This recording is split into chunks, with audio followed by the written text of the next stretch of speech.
போன வீடியோவில் கட்டிங் பார்த்துருப்பீங்க. இந்த வீடியோவில் ஸ்டிச்சிங் பார்த்துடலாம். இதில் வந்து நம்ம ஸ்லீவ்லெஸ்ஸாக தான் இந்த ஜம்ப் சூட் ரெடி பண்ண போகிறோம். இதுக்கு வந்து நான் கிராஸ் பீஸ் வந்து கட் பண்ணி வச்சுருக்கேன். கழுத்துலேயும் கையிலையும் சுற்றி நம்ம கிராஸ் பீஸ் வச்சு தான் ஃபினிஷ் பண்ண போகிறோம். ஒருவேளை நீங்கள் ஸ்லீவ் அட்டாச் பண்ணிங்கன்னா நீங்கள் கழுத்துக்கு மட்டும் கிராஸ் பீஸ் கொடுத்தா போதும். இப்போ வந்து நான் கிராஸ் பீஸ் வச்சு நான் ஸ்லீவையும் கழுத்தையும் வந்து நான் ஃபுல்லாக வந்து கவர் பண்ணிடுறேன்.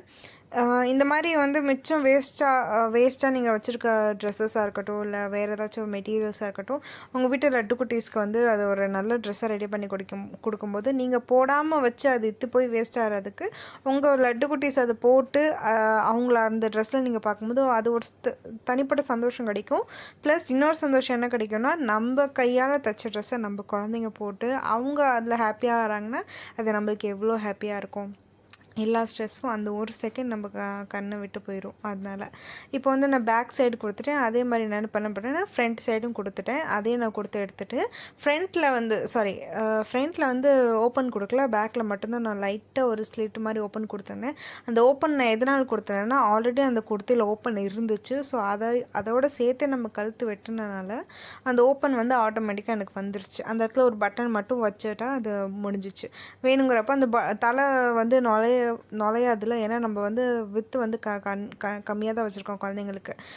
அதனால அந்த இடத்துல ஓப்பன் கொடுத்துருந்தா அதை ஓப்பன் பண்ணிவிட்டு நீங்கள் தலையை நுழைச்சிக்கலாம், எடுத்துக்கலாம். இப்போ அந்த இடத்துல ஒரு பட்டன் வந்து ஒரு ஸ்டார் ஷேப்பில் இருக்குது. அதை வச்சு நான் வந்து ஸ்டிச் பண்ணி எடுத்துடுறேன். கையிலே ஊசி வச்சு கொடுத்துட்றேன். அதை போட்டும் பார்க்குறேன், எனக்கு கரெக்டாக ஃபிக்ஸ் ஆகுது அதில் பட்டன். இந்த மாதிரி ஓப்பன் வச்சு போடும்போது கழுத்து நீங்கள் எவ்வளோ சின்னதாக வச்சாலுமே அது ஈஸியாக தலை நுழையிறதுக்கு கரெக்டாக இருக்கும். இப்போ வந்து கீழே பாட்டம் ஸ்டிச் பண்ணலாம். பாட்டமில் வந்து நல்ல பக்கம் ஒரு சைடு வச்சுக்கோங்க. இப்போ நல்ல பக்கம் வச்சுருக்கேன். அதுக்கு மேலேயே நல்ல பக்க பீஸை திருப்பி வச்சுட்டு பேக் சைடில் தான் நம்ம ஸ்டிச் பண்ணணும். 2 சைடு பேக் இருக்கணும், நல்ல பக்கமும் ஒன்றா இருக்கணும். இதை இப்படி ஸ்டிச் பண்ணால் தான் பிசுறு சைடு உள்ளே போயிடும் நம்மளுக்கு ஸ்டிச் பண்ண பிறகு. இப்போது அந்த சைடில் வந்து கர்வ் மாதிரி இருக்குல்ல, அந்த கர்வில் மட்டும் ஸ்டிச் போடுங்க. அப்படியே கீழே வரைக்கும் போட்டுறாதீங்க. வெறும் அந்த கர்வை மட்டும் முடிக்கிற மாதிரி 2 ஸ்டிச் போட்டு எடுத்துக்கோங்க, சரிங்களா? அதே மாதிரி இந்த சைடு கர்வில் வந்து 2 ஸ்டிச் போட்டு எடுத்துகிட்டு ஓவர்லாக் மிஷின் இருந்துச்சுன்னா நீங்கள் அப்படியே போட்டுக்கலாம், உங்களோட இஷ்டம். பட் இல்லை பிசுறு வராதுங்கிறனால காட்டன் மெட்டீரியலுங்கிறனால நான் போடல. இப்போ அதை இப்படி ஓப்பன் பண்ண பிறகு உங்களுக்கு அந்த 2 கர்வோட எட்ஜையும் ஒன்று சேர்க்குற மாதிரி இருக்கணும். இந்த மாதிரி உங்களுக்கு நீங்கள் அதை ஓப்பன் பண்ணும்போதே உங்களுக்கு வந்து அந்த ஷேப் கிடச்சிரும். பேண்ட் ஷேப் வந்து ஓரளவுக்கு அது வந்துடும். இந்த மாதிரி வந்து வச்சுட்டு அந்த வி ஷேப் மாதிரி இருக்குல்ல, அதில் வந்து 2 ஸ்டிச்சஸ் வந்து நீங்கள் போட்டு எடுத்துக்கோங்க.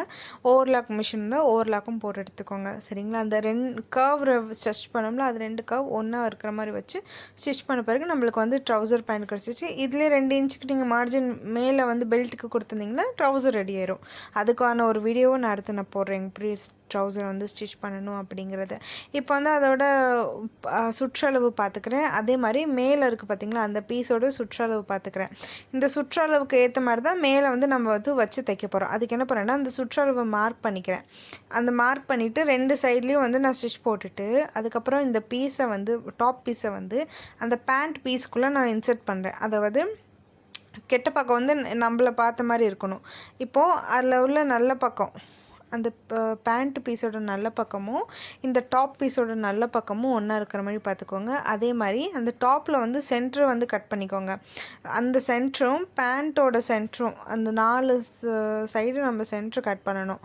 டாப்லேயும் 4 சைடு சென்டர் கட் பண்ணணும், பேண்ட்லேயும் 4 சைடு சென்டர் கட் பண்ணிவிட்டு அந்த 4 சென்டரும் ஒன்றா இருக்கிற மாதிரி வந்து பின் போட்டு வச்சுக்கணும். அதுக்கப்புறம் சர்க்கிள் மாதிரி ஒரு சுற்றிலும் ஒரு தையல் மட்டும் போட்டுட்டா நம்மளுக்கு வந்து ஜம்ப் சூட் ரெடி ஆயிரும். உங்களுக்கு புரிஞ்சிருக்கும்னு நினைக்கிறேன்.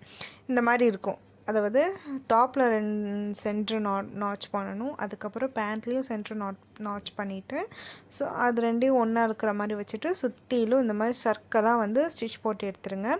அதுக்கப்புறம் ஓவர்லாக் போடணுன்னா கூட நீங்கள் ஓவர்லாக் போட்டு எடுத்துக்கோங்க. அப்போது ஒரு வழியாக வந்து நம்மளுக்கு வந்து எல்லா பீஸரும் உள்ளே போயிடும். அண்ட் நம்ம எக்ஸஸாக இருக்கிற பீஸ் மார்ஜினும் நம்மளுக்கு கிடச்சிரும். இப்போ பார்த்திங்கன்னா நம்ம ஃபைனலாகவே ஜம்ப் சூட் வந்து ரெடி பண்ணிட்டோம். அந்த மார்ஜின் சைடில் இருக்குது, அது பிரச்சனையே இல்லை.